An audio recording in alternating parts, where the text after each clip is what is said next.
Hi there. Thank you so much for clicking on this video. My name is Alexa and welcome to my channel. In today's video, I'm going to be talking about partying, and I'm going to be talking about the kind of partying that includes drugs and alcohol. Growing up is a really weird thing. You go through all these different phases of life and you are so sculpted by your experiences early on in your life. And there's this culture, this party culture, that a lot of people go through at some point in their life.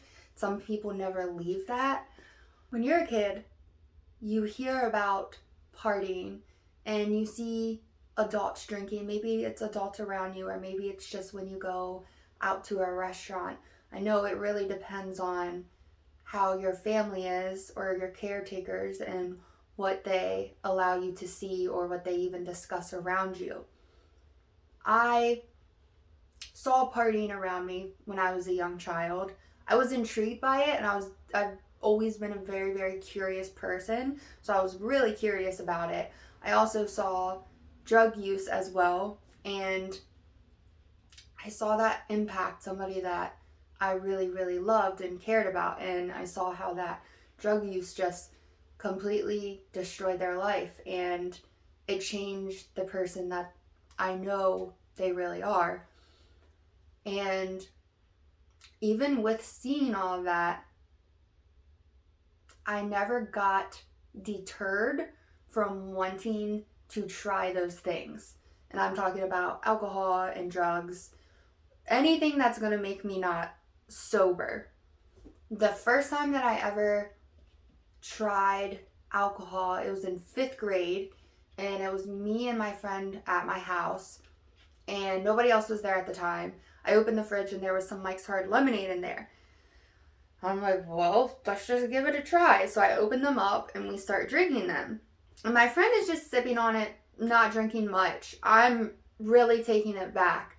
And as soon as I started to feel that buzz, I started to feel things changing. I just wanted more and more and more. So I did. I kept drinking more and more and more until I got to the point where I was completely blacked out. I was throwing up. I was sloppy drunk. And at this point, my mom, my older brother, and my uncle that came home, because they were all out doing something together, they came back to me like that, drunk. Their drunk 5th grader family member. And I was being belligerent in my 5th grade body self. My friend was hiding because she was very scared that my mom and my family was going to be super upset with her because we were drinking. They had to get me in the bathtub. They had to clean me up because I had vomit on myself. I kept asking, do I have a dog? Do I have a dog? I kept asking that because in my 5th grade mind, I needed to know if I had a dog. So that was my very, very first experience being not sober and being under the influence of a substance. And then it was in 6th grade that I smoked weed for the very first time. I was at a friend's house in their basement and we smoked a blunt. And I really liked that. It was nice. It was fun. I got some giggles from it. So throughout those years, starting in 5th grade, I started trying different kinds of substances. I tried Percocet. And that was after I actually had a surgery when I was 15 years old. It was the first time that I ever took a opiate or a painkiller like that. And when I took it, I started to feel it in my mind, and then it made me really sick to my stomach. So I stopped taking it and wasn't super interested in trying another opiate again because of how nauseous it made me, which every drug that I've ever done has made me very sick to my stomach, and most of them will make me throw up. The way that my friend group socialized, and most groups in my high school, was by partying on the weekends. That was our way of letting loose and having fun. And I would go to these parties and I would have a handle of Fleshman's vodka with me, and then I would buy V8 juice and I would pour it all in a styrofoam cup that I got at the gas station with some ice and a lid and a straw, and that would be my drink, and I could just keep refilling it. Just thinking about that makes me want to throw up because that was so disgusting. And even at the time when I was drinking that, it was so gross. I never thought, wow, this is really good. My mindset was, I need to drink this alcohol. I need to get drunk because when I'm drunk, I'm more fun and I'm more social and I'm less anxious. When really, when I would get drunk, which also I had no control and no off button, I would just drink way too much, all of my insecurities would come out. All of my demons, all the things that I tried to suppress, they would just come out in these really gross ways. And I would get violent sometimes. I got aggressive with my partner on multiple occasions when I was drunk, which I'm not condoning at all. That is completely unacceptable. Doesn't matter your gender or what you identify as. If you're taking something that's making you violent towards another individual or yourself, that's not a good thing. That's not a positive thing. I became very promiscuous, very sloppy. I would wake up the next day. I would have bruises on my body.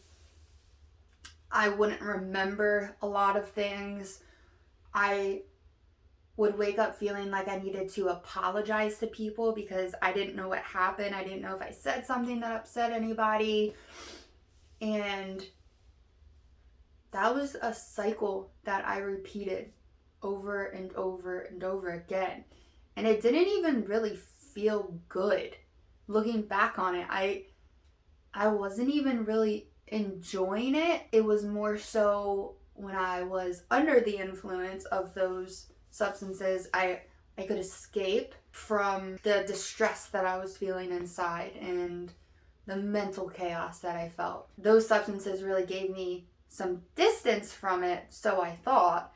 Really though, they just made things kind of blurry and then would shove it right up in my face. I didn't even really enjoy going to these parties. It was the thing to do. It was the thing that my friends were doing. That's what you did on the weekends. You found a party, you went to it, you got drunk, you made bad choices, and then you did it again. And that really just wasn't my scene at all. That wasn't my scene, yet I kept trying to force it and just drink excessively because that would make me fun. And I never got a good result from that. I wish that I could have just been honest with myself and said, hey, I don't really like to do this. I don't really like to go out and party. I would rather be doing something else. Right now, I'm 27 years old. I do not drink alcohol at all. I like being sober. I have no interest of being under the influence of anything unless it's something that's going to be medicinal and for a specific purpose. I'm no longer interested in taking some sort of material that's going to get me high just for fun. If I am going to take something, it's going to be to help myself in some way, to help my body, my mind, and or my soul. I have no interest now in going to bars. That's not a place that I like to be. It's not an energy that really feels good. Even just being around a lot of drunk people isn't a super fun time, especially when they're really drunk and you're the sober one and they keep telling you the same things over and over again. Or if you're having a really deep conversation with a drunk person and in your mind you just know they're not going to remember this conversation the next day. That's okay though. I don't mind being there for drunk people. It's okay. I've been that drunk person. Now though, I gave myself permission finally to say, I don't like the traditional party scene with a bunch of alcohol and drugs.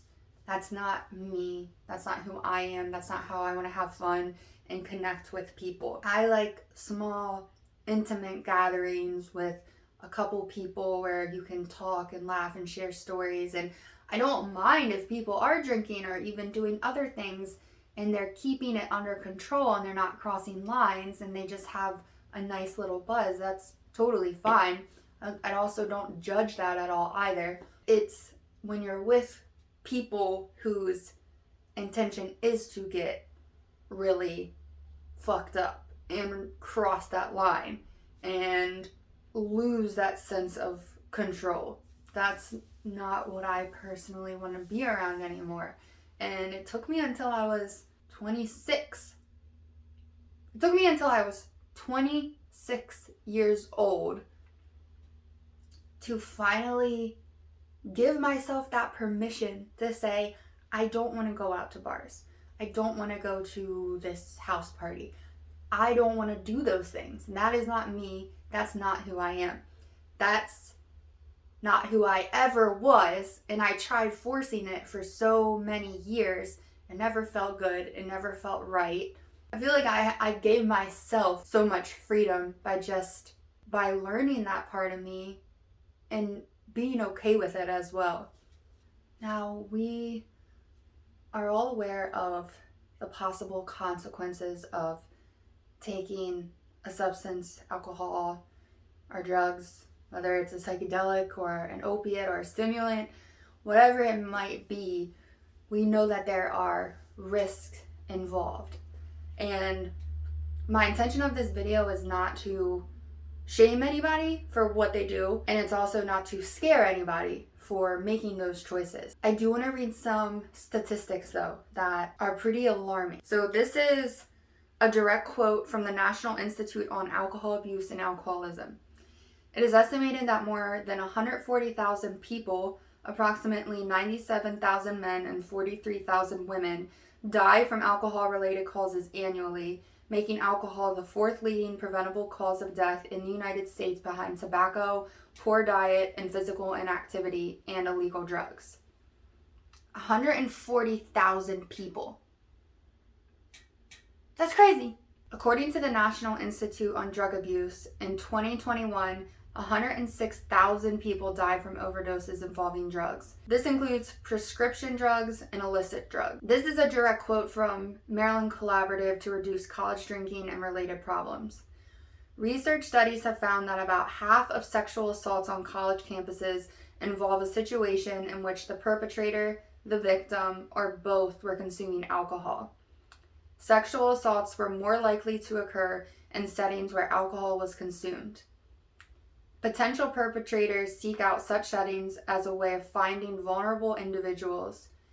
Alcohol should be seen as a risk factor for, not a cause of, unwanted sexual advances and other forms of sexual assault. According to the National Highway Traffic Safety Administration, 13,384 people died in 2021 because of alcohol-related driving incidents. Those statistics are staggering, and to think of all the people who lost their lives or had their lives dramatically altered because of those substances is really, really sad to think about. I know, looking back at my kid self, my curious kid self, I am the type of person, or was the type of person, that had to learn things the hard way.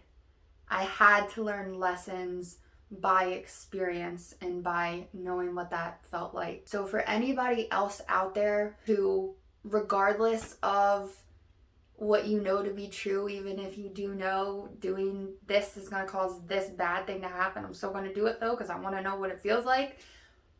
Do your research. At least be an informed user or partaker. There's a YouTube channel called Psyched Substance that you can check out. He gives a ton of information about drugs, about what they feel like, about test kits. So that way you can actually be educated before you go and try something. I'm not promoting drug or alcohol use at all. I also, though, want to be realistic. People are going to try it. People are curious. People want to know what it feels like. I get that. I was that person. I have been that person. And I don't judge you for that. I'm not going to ever judge anybody for that. Please, though, Inform yourself. Please get a test kit. Please. There is fentanyl in everything now. People are dying because they're snorting a line of coke and there's fentanyl in it. There was a man that I talked to who him and his wife own a hemp shop, and they get all of their hemp tested through a DEA lab, and even the hemp is coming up positive for fentanyl. The flower is coming up positive for fentanyl. Please get a test kit. Educate yourself as best as you can. Be with people that you trust, that you know. If something seems off, if you're feeling really off, if somebody else is feeling really off, do not be scared to call 911. It doesn't matter if you get in trouble, if you get grounded, if you get things taken away. It doesn't matter, because that call to 911 could potentially save your life or the life of somebody else you're with. So do not ever be scared of doing that. In the United States, in the public school system, we're informed about drugs and alcohol use from a place of fear. It's, look what this drug can do to you. It can kill your brain cells. It can make you become a prostitute. It can end you up in jail or dead. And while all these things are true, those things can definitely be related with drugs. I don't feel like fear is the best way to educate people. And I also don't think it's very helpful when it comes to these substances that people are going to want to try. It's sort of similar to how abstinence was taught for a very long time. Just don't have sex. Don't do it. Don't do it.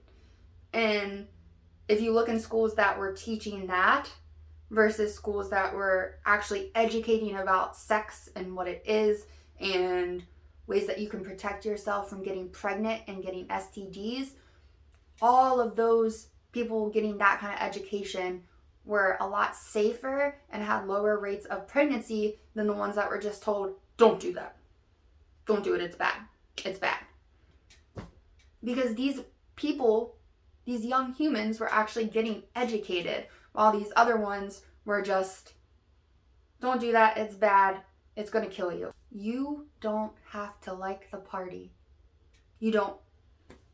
I really wish I would have given myself permission to accept that a long, long time ago.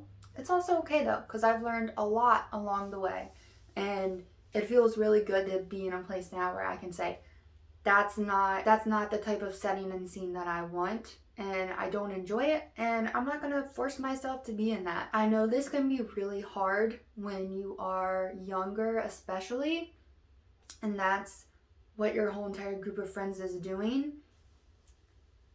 You could be that person though to suggest something different. Hey, let's play this game instead. Let's go on a hike. Let's go camping. Let's try this cool breath work together. Let's see what happens if we do this breath work. Let's start a book club. Let's do some painting. Let's cook some food together. Let's try to make some kombucha. There's so many things that you can do to have a fun social interaction that doesn't include alcohol and or drugs. So be the one to suggest those things, and if your friends aren't down for it, that's okay. Don't judge them. Don't be mad at them. Accept it. And it doesn't mean you have to stop being friends. You can also get some more friends though. Maybe you could look at some local volunteering groups. You can meet people that way, or you can even use Meetup, and you can connect with people that have similar interests as you. You can even try new things that you've never tried before. Get out of your comfort zone. I love living my life sober now and not ever waking up on the weekend wondering if I have to apologize to somebody, not looking and seeing that I spent a couple $100 or put money up on a credit card. I don't like to party. I don't. And that's okay. And if you don't like to party, that's okay. Give yourself permission not to. Don't force yourself. That's one of the hardest things in this life, is giving ourselves permission to be ourselves. It's very silly. We all do it though. Thank you so much for taking the time to watch this video. I really hope you enjoyed it, and I hope to see you next time. Bye.